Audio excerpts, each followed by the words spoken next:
ताज्या बातम्यांसाठी महान करेला सबस्क्राइब करा आणि बेल आयकॉनला क्लिक करा।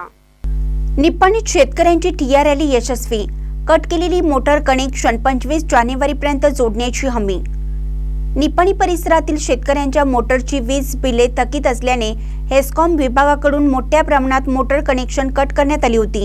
या निर्णयाविरोधात रयत संघटनेचे राज्य कार्याध्यक्ष राजू पवार यांच्या नेतृत्वाखाली शेतकऱ्यांनी मंगळवारी निवासस्थानापासून तहसीलदार कार्यालयापर्यंत मोटरसायकल रॅली काढत तीव्र निषेध व्यक्त केला।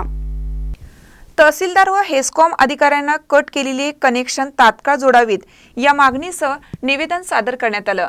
निवेदनानंतर तहसीलदार कार्यालयाबाहेर शेतकऱ्यांनी ठिय्या आंदोलन सुरू ठेवले।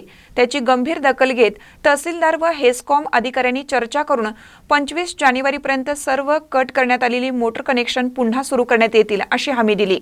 कोणत्याही शेतकऱ्याने बिल भरू नये। जर दिलेल्या मुदतीत मागण्या मान्य न झाल्यास तीव्र आंदोलन केलं जाईल असा इशारा यावेळी राजू पवार यांनी सरकारला दिला।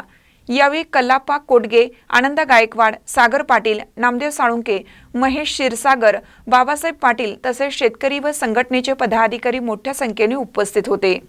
शेतकऱ्यांच्या इतर महत्त्वाच्या मागण्या देखील निवेदनाद्वारे सरकारकडे सादर करण्यात आल्या। महानकर न्यूजसाठी निप्पाणीहून गौतम जाधव।